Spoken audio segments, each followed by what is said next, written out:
गोपालगंज जिले के कृषि पदाधिकारी डॉक्टर वेद नारायण सिंह जी रेडियो रिमझिम 90.4 में आए हैं। हम इनका स्वागत करते हैं। जो हमें फेसबुक से दर्शक देख रहे हैं उनका भी स्वागत है। डॉक्टर वेद नारायण सिंह जी के बारे में थोड़ा सा बताते चलूँ। इन्होंने बहुत कम समय में गोपालगंज के कृषि विभाग में जो उत्पादन होता है उसका प्रतिशत बढ़ा दिया। गांव गांव घर घर 14 ब्लॉक और 2 अनुमंडल में लगातार भ्रमण किए। किसान पाठशाला चलाया। किसानों के जागरूकता के लिए कई कार्यक्रम इनके माध्यम से सशक्त होकर गोपालगंज के ग्रामों में चला। आज डॉक्टर वेद नारायण सिंह जी जिला कृषि पदाधिकारी हमारे स्टूडियो में आए हैं और इस समय कोरोना महामारी का जो संकट के दौर से हम लोग गुजर रहे हैं, कृषि के लिए एक आपदा है और कृषि जो है भारतवर्ष की रीढ़ है। तो कृषि पदाधिकारी गोपालगंज से हम इस संबंध में बात करेंगे।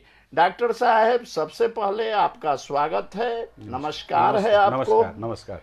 आप बताइए, इस कोरोना महामारी में गेहूं का कटनी कैसे किया जाए, सामाजिक दूरी कैसे बनाकर रखा जाए, इसके बारे में हमारे श्रोताओं को बताएं।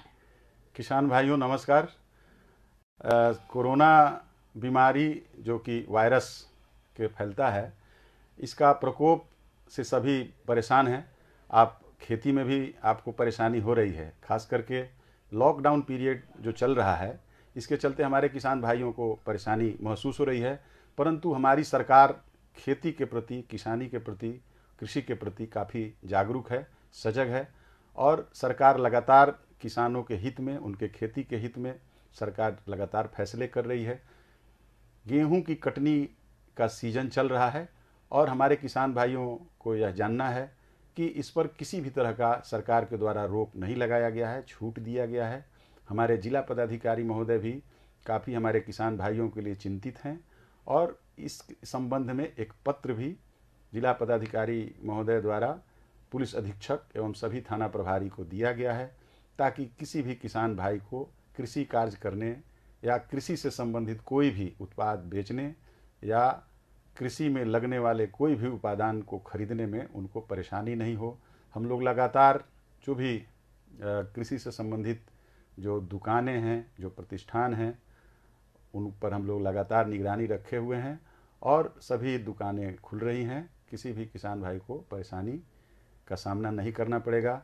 गेहूं की कटाई में थोड़ी लेबर की समस्या आ रही है, ये हम लोग देख रहे हैं, लेकिन जो स्थानीय हमारे लेबर हैं या जो यहाँ पर कृषि विभाग के माध्यम से अनुदान दर पर हम लोगों ने बहुत बड़े पैमाने पर रीपर बाइंडर और हार्वेस्टर, कंबाइन हार्वेस्टर भी हम लोगों ने किसान भाइयों को उपलब्ध कराया है और उसके परिचालन पर किसी भी तरह का सरकार द्वारा रोक नहीं लगाया गया है।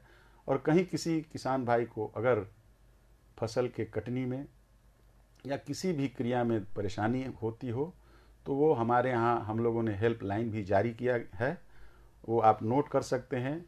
9934039511 इस नंबर पर आप संपर्क कर सकते हैं और आपकी परेशानियों का हम लोग ध्यान रखेंगे। हाँ, लेकिन एक बात का किसान भाई ध्यान जरूर रखना है कि जब आप अपने खेतों में कटनी के लिए जाते हैं तो जो सामाजिक दूरी है, कम से कम 1 मीटर एक व्यक्ति से दूसरे व्यक्ति के बीच 1 मीटर का फासला जरूर रखना चाहिए। इसका आपको ध्यान रखना होगा। इसके साथ साथ आप अपने मुंह पर मास्क जरूर लगाएं। मास्क कोई ज़रूरी नहीं हो कि बाज़ार से ही खरीदा हुआ हो, वो आप अपने घर में आपके पास गमछा होगा या अन्य कोई भी साफ़ सुथरा कपड़ा है, उससे आप अपना मुंह ढक कर के रखेंगे। इसके साथ साथ हर घंटे प्रयास कीजिए कि हाथ को साबुन से धोते रहिए और सुखाते रहिए और कृषि क्रिया जो भी आपकी है उसको करते रहिए। इस प्रक्रिया में कहीं भी आपको कोई परेशानी होती है तो आप हमारे हर पंचायत में किसान सलाहकार हैं, हर 2 पंचायत पर हमारे प्रखंडों में प्रखंड कृषि पदाधिकारी हैं और हम लोग जिला में हैं। आप लगातार संपर्क कर सकते हैं।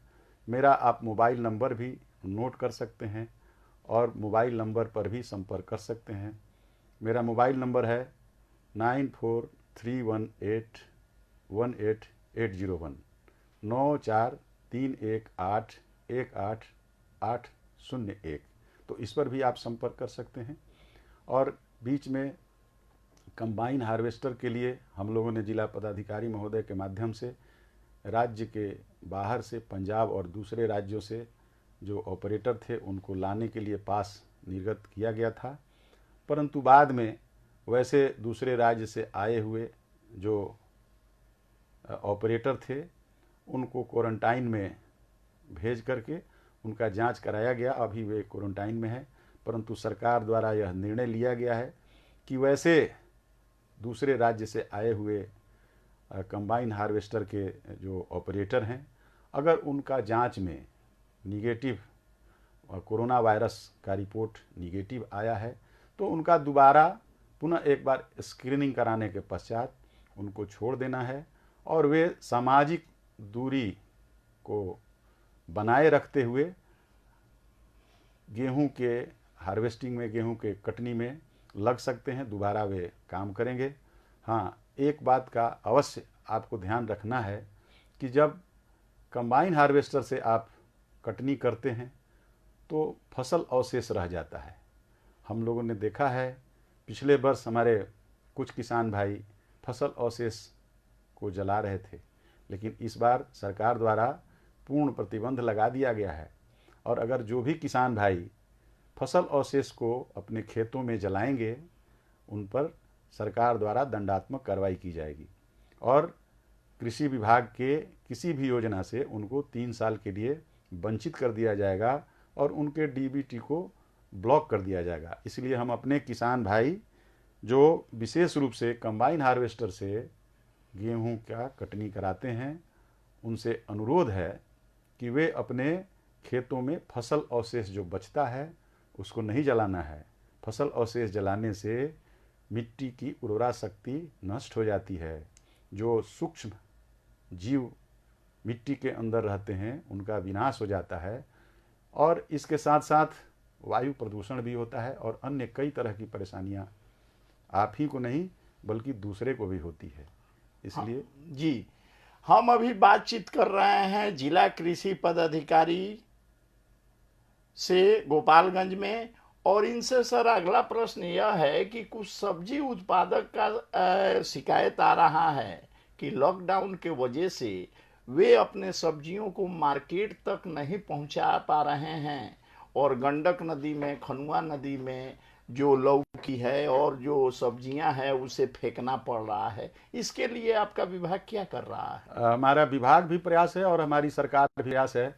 इस सिलसिले में कल ही परिवहन सचिव महोदय के द्वारा एक पत्र जारी किया गया है जी कि कृषि के उत्पाद के विपणन में अगर कोई ट्रांसपोर्टेशन की व्यवस्था होती है या कोई गाड़ी अगर कृषि उत्पाद लेकर के जाता है तो उनको किसी तरह के पास की आवश्यकता नहीं है। अच्छा। और इस पर कोई रोक नहीं है। तो अगर हमारे किसान भाई सब्जी अपने छोटे वाहन में या बड़े वाहन में ले जाते हैं मार्केट की तरफ या अपनी व्यवस्था से ले जाते हैं तो उनको किसी तरह के पास की आवश्यकता नहीं है।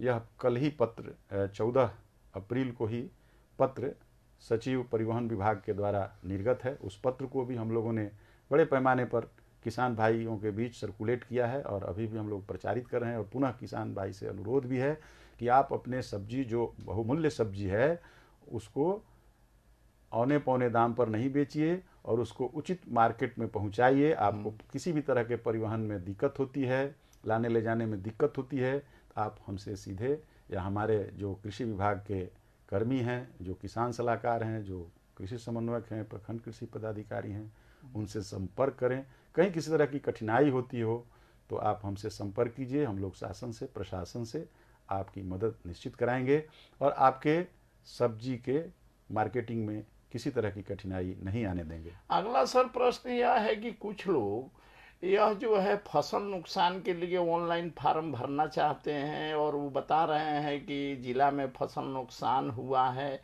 क्या इस तरह की बातें हैं? कोई फार्म ऑनलाइन भरा जा रहा है अनुदान के लिए? कृषि इनपुट अनुदान के लिए पहले फसल क्षति का आकलन किया गया था जी। और सरकार का निर्देश है कि अगर फसल क्षति 33% या उससे ज़्यादा होती है तो उसके लिए अनुदान का प्रावधान है।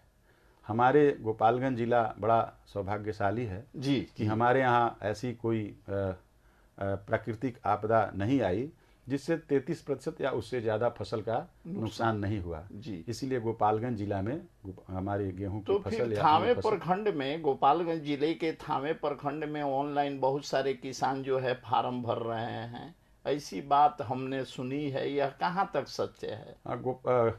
हमारे जिला के थावे प्रखंड में शुरू में गेहूं की फसल में जब आकलन किया गया था तो वर्षा के बाद के गेहूं का फसल गिर गया था, लेकिन धीरे धीरे फसल जो है सामान्य स्थिति में आ गई थी। जी जी जी। और जैसा कि हमने पहले बताया जी कि फसल का नुकसान अगर 33% या उससे ज़्यादा हो तभी अनुदान या सहायता का प्रावधान तो है। जो फार्म भर रहे हैं इसका मतलब वह फार्म जो है रिजेक्ट हो जाएगा? वहाँ के जो प्रखंड स्तर के जो पदाधिकारी हैं जी, और हम लोगों ने जिला स्तर पर भी एक दल का गठन किया था, तो कोर उनके कमेटी प्रतिवेदन के आपने आधार बनाया पर जी, था। तो उनके प्रतिवेदन के आधार पर वहाँ से प्रतिवेदन आया है कि शुरू में फसल झुकी थी लेकिन बाद में सामान्य हो गई, तो उसको हम लोग सामान्य ही मानते हैं। तो यानी जो ऑनलाइन फार्म भरा है वह तो रिजेक्ट होने की संभावना ज्यादा है जी, क्योंकि कोर कमेटी का जो रिपोर्ट आया है जी जी, यह हम चाहेंगे कि जो हार्वेस्टर है, गेहूं की कटाई हो रही है, उसमें जो है कौन कौन सी बारीकियां पर ध्यान देंगे ताकि कोरोना वायरस से भी किसान जो है मुक्त रहेंगे और फसल भी निकल जाएगा, एक बार पुनः बताया जाए।